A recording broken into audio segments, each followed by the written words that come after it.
My thoughts didn't disappear. They reorganized. And I didn't understand what that meant until it started costing me pieces of my life. If you want to know how it happened, sit back and make yourself a cup of tea.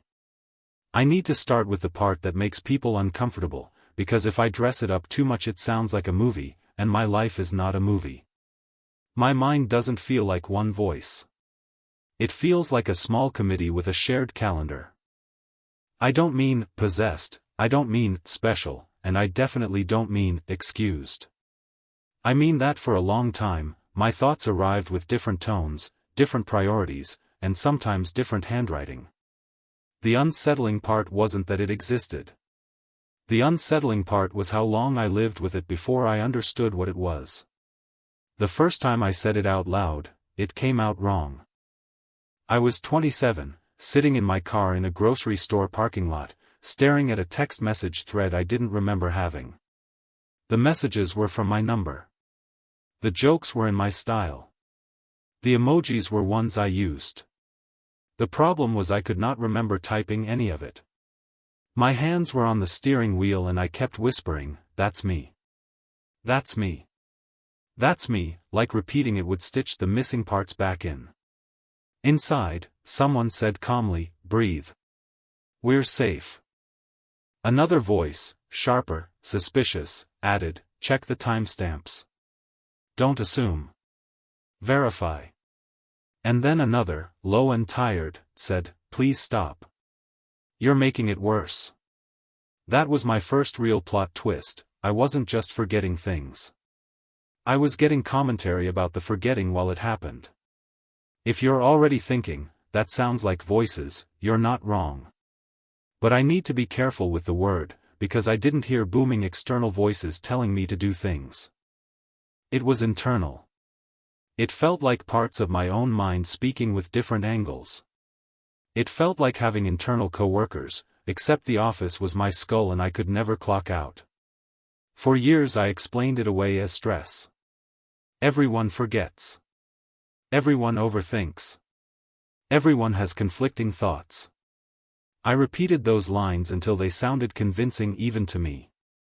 Then the gap started getting bigger. I woke up on a beach with no idea how I got there, big. More like, I'd start something and then it would be done, and I'd be holding the results like a receipt I didn't remember paying for.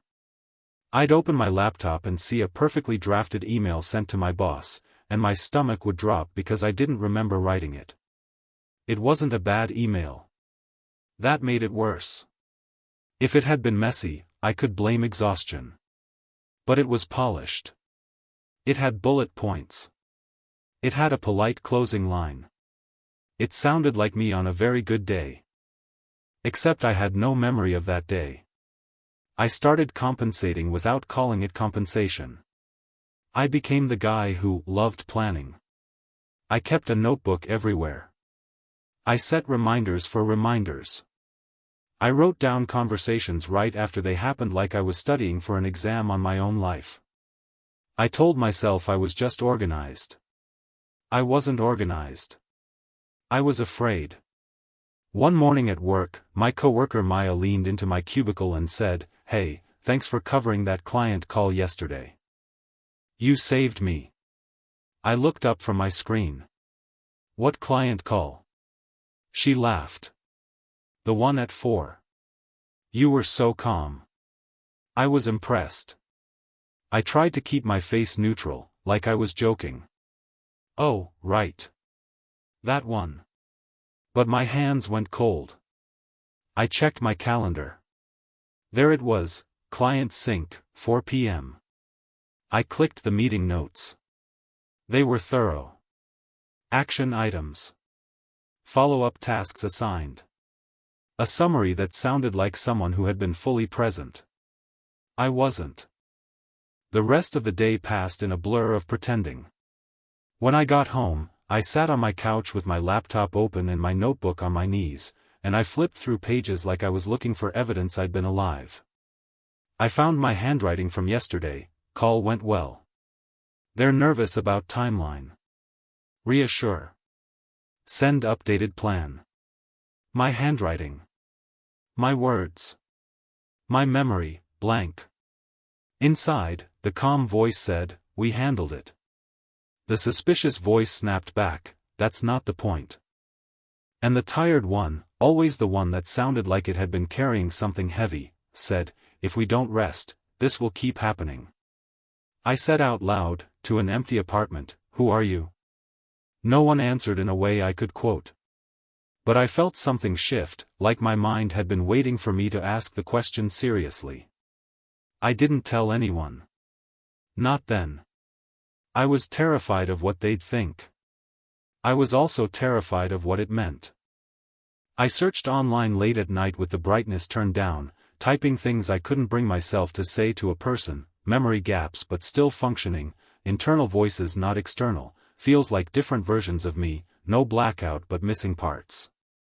The internet is a bad place to look for reassurance at 2 in the morning. Every path led to scary words. Every forum thread was either dismissive or dramatic. I didn't want dramatic. I wanted someone to tell me, this can happen under pressure. There are ways to work with it. You're still responsible. You're still you.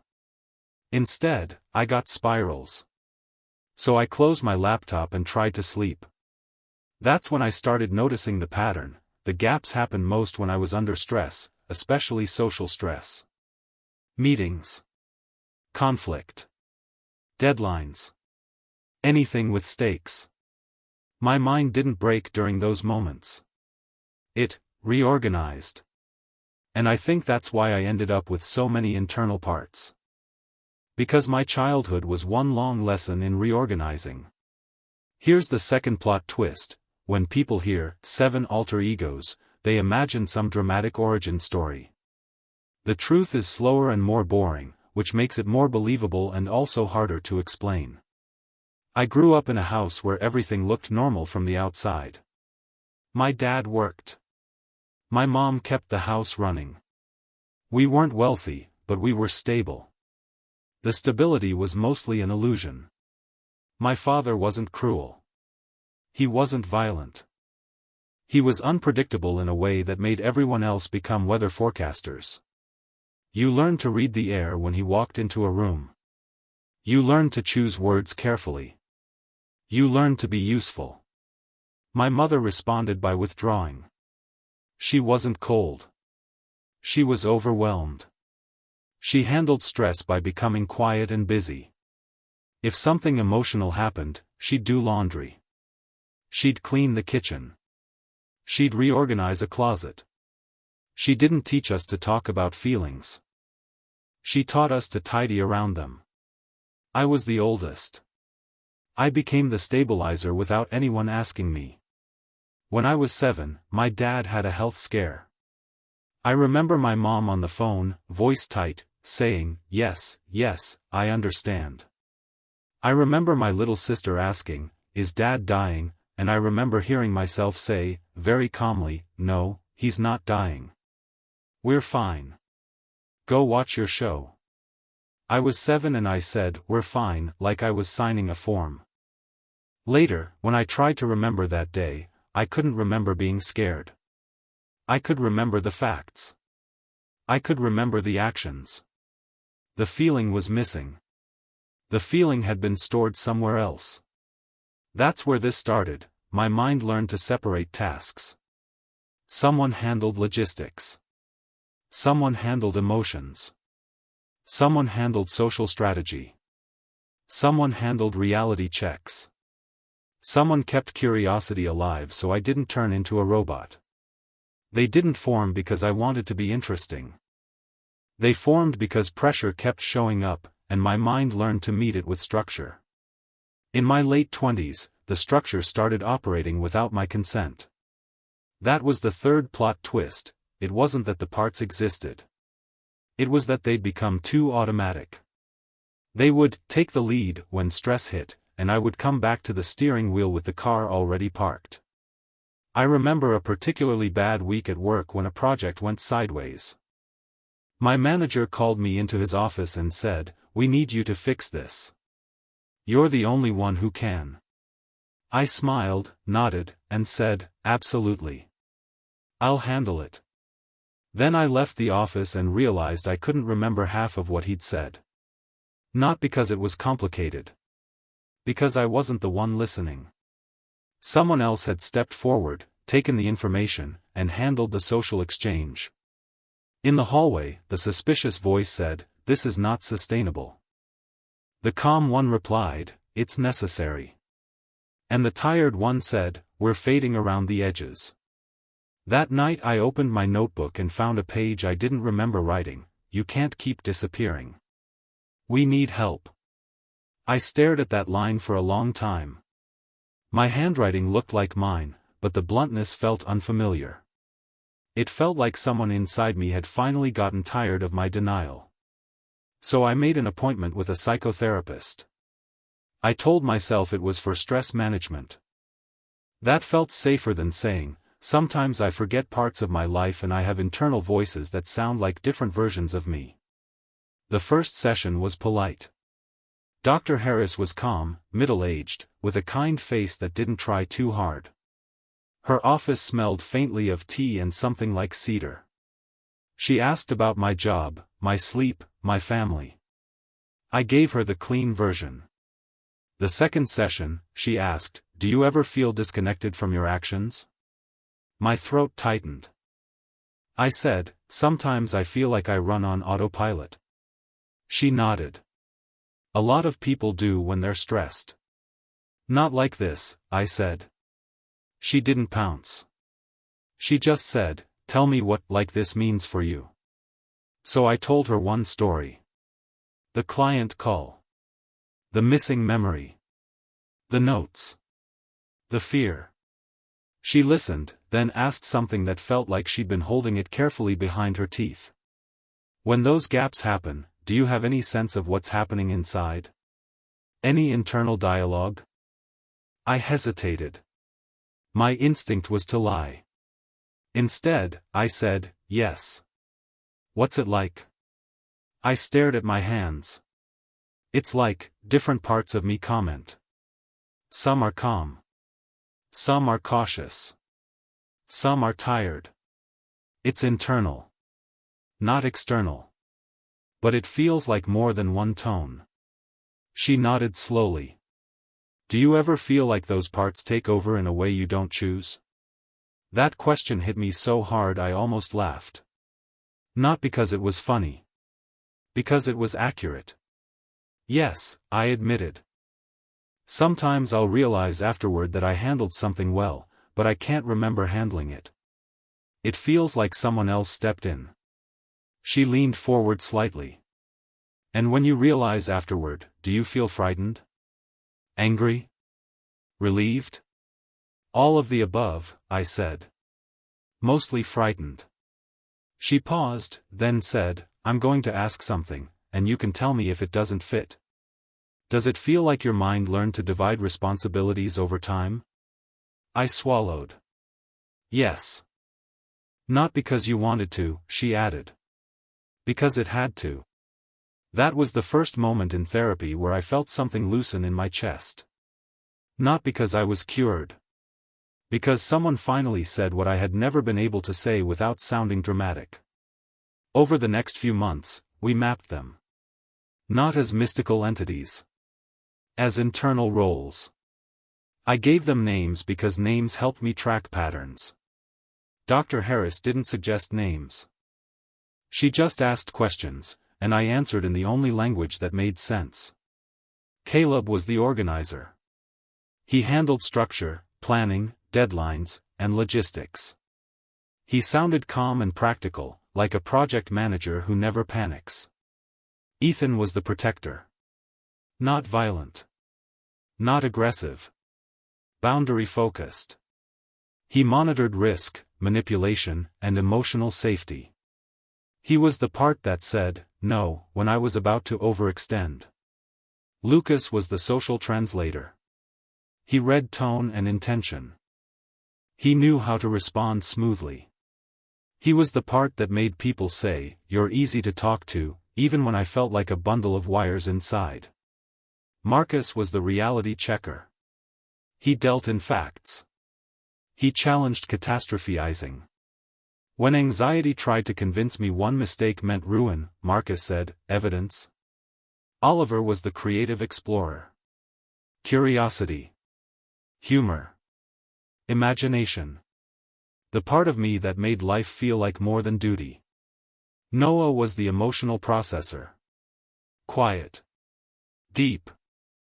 The one who could hold grief and sadness without letting it leak out as irritability or numbness. And then there was me, the steward. The part that was supposed to coordinate, take responsibility, and maintain continuity. The problem was, for a long time, the steward was passive. I would step back under pressure and let someone else drive. Dr. Harris explained it in a way that didn't feel sensational. Think of it like a team, she said. They form to help you. But if the team starts running meetings without a leader, things get messy. Not dangerous necessarily. Just confusing. That's where memory gaps can widen. I asked, so what do I do? Do I try to get rid of them? She shook her head. Not if they're serving healthy functions. The goal isn't to erase parts of you. The goal is coordination. Communication. Consent. Choice. That word, choice, hit me like a small miracle. Here came another plot twist. I thought therapy would reveal some hidden, dramatic incident that caused all of this. Instead, it revealed a slow accumulation of roles I'd taken on too early, too often. But there was still a mystery. Why had the forgetting gotten worse in adulthood if the parts had been there since childhood? The answer showed up in an unexpected place. One weekend, I drove to my mother's house to help her move some boxes. My dad had been gone for years by then, divorce, distance, a polite kind of absence. My mom was cleaning out a closet and handed me a dusty plastic bin. "This is yours," she said. "School stuff. Old notebooks." I took it home and opened it that night, expecting nothing more than cringe. Inside, I found a notebook from when I was 15. The cover had a worn corner. The pages smelled like old paper. I flipped through and saw my handwriting, mostly homework notes, doodles, schedules. Then I found a page with a line down the middle and two headings, what I'm allowed to feel and what I actually feel. My stomach tightened. Under allowed, it said, calm, helpful, fine, okay. Under actually, it said, scared, angry, lonely, tired. At the bottom, in thicker handwriting, it said, if I fall apart, everything falls apart. I sat on my couch holding that notebook like it was evidence from a trial. I didn't remember writing it, but I recognized the truth in it so sharply it made my eyes burn. Inside, Noah murmured, "There we are." Ethan said, "That's why we exist." Caleb added, steady as ever, "We built a system." And Marcus, always blunt, said, "We built it because no one else did." I brought the notebook to therapy. Dr. Harris read the line quietly, then looked at me. "You were a child," she said softly. "And you gave yourself a job that was too big." I swallowed. "I didn't have a choice." "You didn't then," she agreed. "But you do now." That became the core of the work, building a present-day system that didn't require me to disappear. We practiced in session. Dr. Harris would ask me to recall a stressful interaction and notice what happened inside. "One moment," she said one day, "where you felt yourself slipping." I described a meeting with my new manager, the kind who spoke in vague expectations and then blamed you for misunderstanding. I told Dr. Harris how my chest tightened, how my mind started to blur, how I left the meeting with notes but no real emotional memory. "What did you notice internally?" she asked. I closed my eyes. Caleb stepped in. Lucas smoothed the conversation. Ethan was alarmed. Marcus was analyzing. I was not there. "Say that again," she said. "You were not there." I opened my eyes. I was physically there. I just wasn't leading. And what do you want instead? She asked. I want to stay present, I said. I want help without losing ownership. She nodded. Then we teach the system that help is allowed, but disappearance isn't necessary. That line sounds simple. It wasn't. The first time I tried to stay present during stress, it felt like trying to hold a door open in a windstorm. My mind wanted to hand the wheel to someone else. The familiar comfort of letting Caleb handle it, or letting Lucas charm his way through it, was strong. But I started small. When I felt myself slipping, I'd do an internal check-in. Who's forward? What do they need? What do I need? I'd place a hand on my desk, feel the texture, and say internally, I'm here. We can do this together. The voices changed when acknowledged. That was a major plot twist I didn't expect. The internal voices weren't trying to dominate me. They were trying to protect me. When I stopped fighting them like enemies and started treating them like signals, they softened. One evening, after a long day, I sat on my couch and heard Ethan say, "We can't keep agreeing to everything." Caleb replied, "We have obligations." Lucas added, "We can negotiate without conflict." Marcus said, "Data shows burnout risk is rising." Oliver, of all people, chimed in lightly, "What if we just choose a smaller life?" And Noah whispered, "I'm tired." For the first time, instead of feeling overwhelmed by the chorus, I felt informed. I said internally, "Okay. Here's what we're doing. We'll set boundaries at work. We'll protect sleep. We'll schedule rest.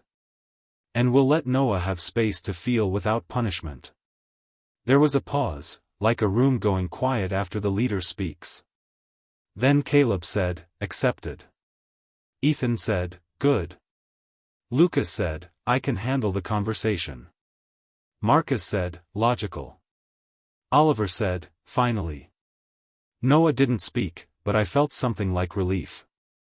The forgetting didn't vanish overnight, but it changed. Instead of blank gaps, I started getting bridges. I could remember the transitions. I could feel when a part stepped forward. The memory became continuous again, like someone fixed the skipping frames. Then came the workplace twist I didn't see coming. A month after I started practicing internal coordination, my manager called me into his office and said, "We're restructuring teams. I need someone to lead the new client onboarding process." Old me would have said yes instantly, then disappeared under stress. I felt the familiar pressure rising. The edges of my attention started to blur. Caleb leaned forward, ready to take over. Lucas prepared the polite smile. Ethan flashed warning lights. I took a slow breath and said internally, "Not without me." Out loud, I said, "I'm open to it," and then, with a steadiness I didn't know I had, I added, "But I want to clarify responsibilities and resources before I commit." My manager blinked. "What do you mean?" I heard Ethan, "Boundary." I heard Marcus, "Be specific." I heard Lucas, "Keep it calm." So I did. "I mean timeline, staffing, expectations, and what success looks like," I said. "I want to do a good job. I can't do it blind." My manager stared for a moment, then said, "That's fair." I left the office shaking, not because I'd done something wrong, but because I had stayed present through the pressure. I didn't hand the wheel away. I used the support without disappearing. That night I told Dr. Harris, "It worked. I stayed." She smiled. "How does it feel?" "Like I'm not cheating my own life anymore," I said, and my voice cracked on the last word. That was the moment I realized how sad the earlier years had been. How many moments I'd survived without fully inhabiting them. I wish I could say the story becomes a straight line from there. It didn't. Healing isn't a straight line, and neither is coordination. There was a setback a few months later when my father called out of nowhere. We hadn't spoken in a long time. His name on my phone made my chest tighten. I answered, and he said, "Hey. It's me." "I know," I said carefully. There was an awkward pause. Then he said, "Your mom said you've been in therapy." My stomach sank. "She told you that?" "She worries," he said. "She said you've been stressed for years." I almost laughed. Not because it was funny. Because it was so late. He cleared his throat. "I just wanted to say. I'm sorry if I put too much on you." The room felt suddenly very quiet. Inside, Noah surged forward with emotion so sudden it made my eyes sting. Ethan went on alert. Marcus analyzed the sincerity. Lucas searched for the right response. Caleb tried to keep me steady. I squeezed the phone tighter. "I don't know what to do with that," I said honestly. "I don't expect you to," he replied. I see it now. I didn't then. That call reopened a lot. For a week afterward, the internal voices were louder, like the system was re-evaluating old files. I told Dr. Harris, it felt like my whole mind got busy. She nodded. Because it did. That's a lot of emotional data. And you're letting Noah feel it now, instead of locking it away. "I'm exhausted," I admitted. "Rest is part of responsibility," she said gently. "Not a reward. A requirement." That became a mantra. Here's another twist: the more I learned to coordinate my internal parts, the less mysterious they felt. They didn't feel like strangers. They felt like specialized versions of me, adaptations, each one formed for a reason, each one carrying a skill I needed. I started describing it to myself like this: my mind built a toolbox. Each tool had a handle and a purpose. The problem wasn't the tools. The problem was I kept dropping the toolbox and then pretending I wasn't. One evening, I sat with my sister at a small diner, and she said, "You seem different lately." I stirred my coffee. "Different how?" "More present," she said. "Like you're actually here when we talk." I felt my throat tighten. "I'm trying." She hesitated. "Is it the therapy?" "Yes," I said.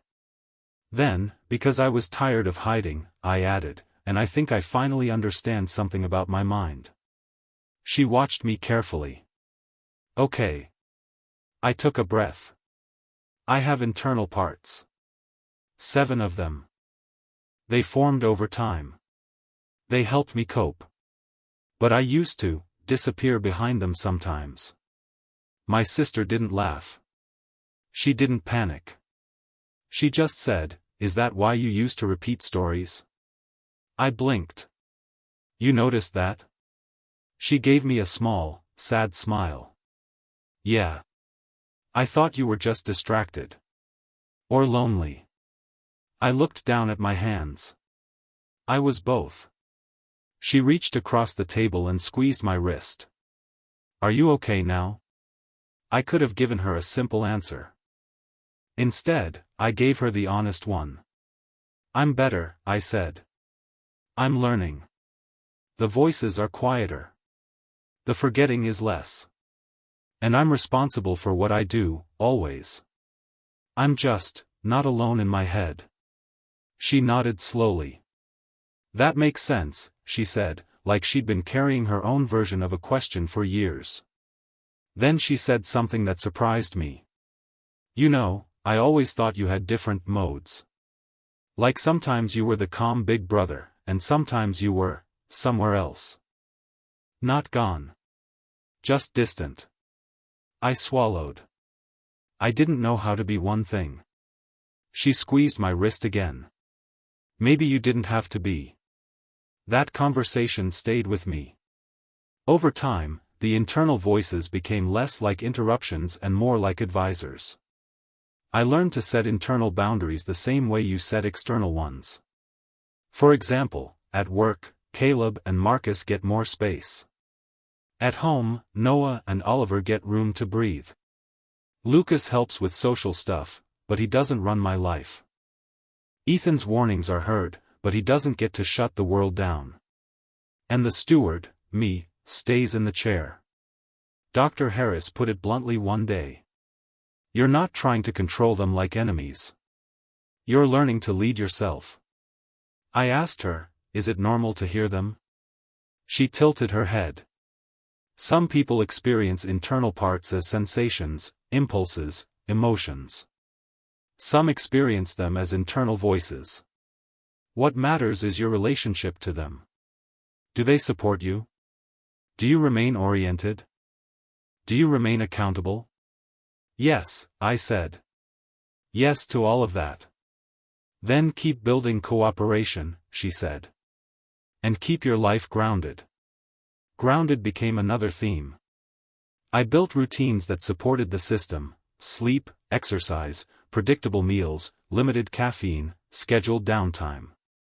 I used mild mindfulness techniques without turning it into a performance. I stopped treating rest like failure. I stopped treating productivity like morality. And here's the quietest twist of all: the more stable my life became, the more I realized the internal parts weren't the problem. They were evidence of a mind that refused to collapse. I don't romanticize it. I don't recommend it. I don't think it makes me better than anyone. It simply is what happened. If you're wondering whether I still forget things, the honest answer is, sometimes. But it's different. It's no longer terrifying. It's more like normal forgetfulness with an awareness attached. Now, if I feel myself slipping, I can catch it early. I'll notice the internal buzz rising. I'll hear Caleb lining up tasks too quickly. I'll hear Ethan warning about overcommitment. I'll feel Noah pressing against the door like he's been waiting too long. And I'll say internally, I'm here. We're safe. We don't have to disappear to survive. That line would have sounded corny to me years ago. Now it feels like truth. I live a normal life. I pay my bills. I answer emails. I show up for people. I take responsibility when I mess up. I apologize when needed. I make choices deliberately. And I accept that my identity has layers, not because I'm broken, but because I adapted. The last thing Dr. Harris said to me in our most recent session was simple. You're not fighting yourself anymore, she said. You're collaborating with yourself. And if you've never lived inside a mind that feels like a crowded room, you might not understand how quiet and reassuring that is. Because the goal was never to become one perfect voice. The goal was to become one steady life, and to finally feel, in a deeply ordinary way, that I'm the one living it.